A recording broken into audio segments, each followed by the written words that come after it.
I too am very, very grateful for those readings tonight. I sort of agree with Elizabeth. It's readings we could read every morning and refresh ourselves with the truths therein, not to judge others, but examine our own selves.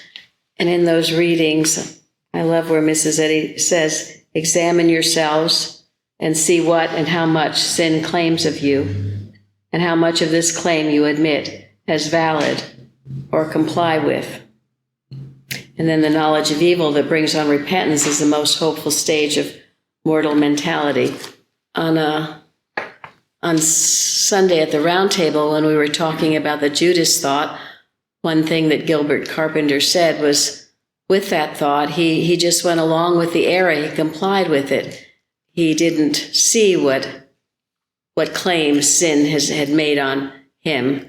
And this is a very dangerous state of thought, because in that state of thought, you're like a sleepwalker, where you're just being led by animal magnetism without being in touch with your Father, Mother, God.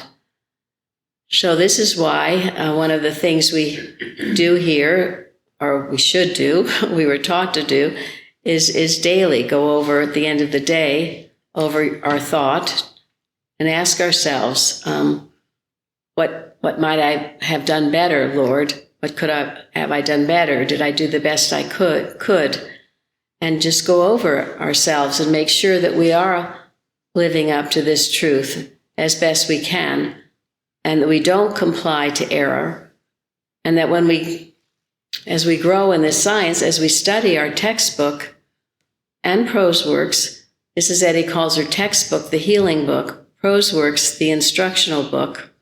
As we study these, it opens our thought, and maybe where we did have lurking errors that we didn't even see were errors, and believe me, I've had many, and still work on it, then when we get these thoughts, we don't go along with it, but a red flag comes up and we say, no, I'm not going to go along with that thought. It is not a thought of God, and it leads to something not good.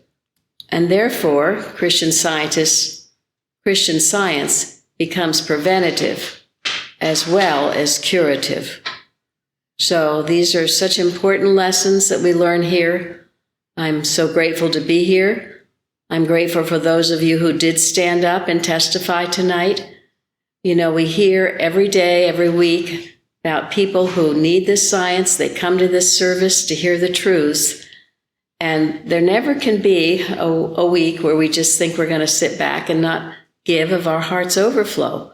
We must always come with a testimony. Those of us who have been here a long time, we have many good things to share with others.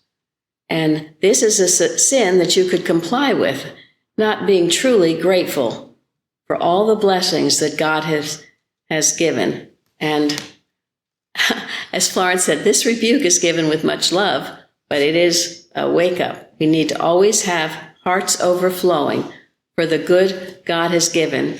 And as Mrs. Eddy would tell us, Mrs. Evans, would tell us, if a whole week has passed and you're not grateful for one thing, well, what's the matter with you?